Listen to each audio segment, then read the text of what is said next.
అది మా ప్రభుత్వం లక్ష్యం. సంక్షేమం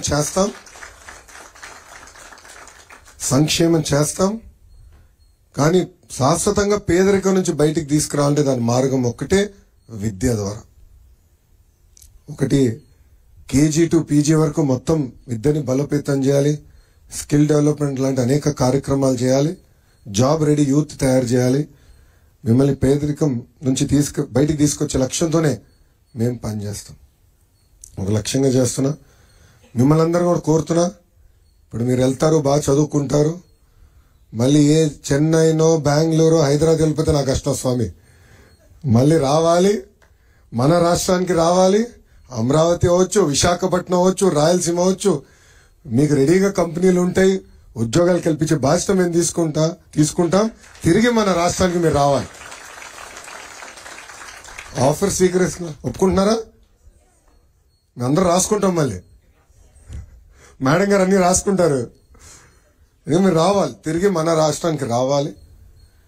ఎందుకంటే $175 బిలియన్ ఉంది మన ఎకానమీ. బాబు గారు ఏమంటున్నారంటే $1 ట్రిలియన్ ఎకానమీ మంది అవ్వాలని. $1 ట్రిలియన్. నిన్న రాత్రి కూడా అదే ఆయన మాట్లాడారు. సో అన్ని రంగాల్లో పెట్టుబడులు తీసుకురావాలి, పెద్ద ఎత్తున ఉద్యోగాలు ఉపాధి కల్పించాలనేది మన ప్రభుత్వ లక్ష్యం. ఆ దిశగా మేము పనిచేస్తాం. నేను ఒక క్యాటలిస్ట్ని. నాకు దేవుడు ఒక అవకాశం ఇచ్చాడు, నేను చేశాను.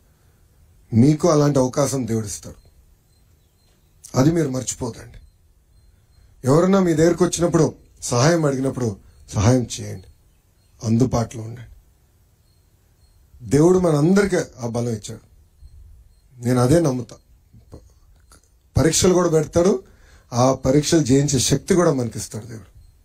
సో దయచేసి ఇది గుర్తుపెట్టుకోవాలని మిమ్మల్ని అందరినీ కోరుకుంటూ, నా పక్కన కూర్చున్న భూనా శశి గారిని, నిధి మేడం గారిని నిజంగానే I'm very very thankful for you sir and madam. ఎందుకంటే వీకెండ్ అయినా పర్సనల్గా తీసుకున్నారు ఈ ఇష్యూ. పర్సనల్గా తీసుకుని, ఎందుకంటే మంత్రిగా నేను చెప్తాం ఒకే ఎత్తు, మళ్ళీ వాళ్ళు పని చేయాలి, కానీ కలిసికట్టుగా పనిచేశారు.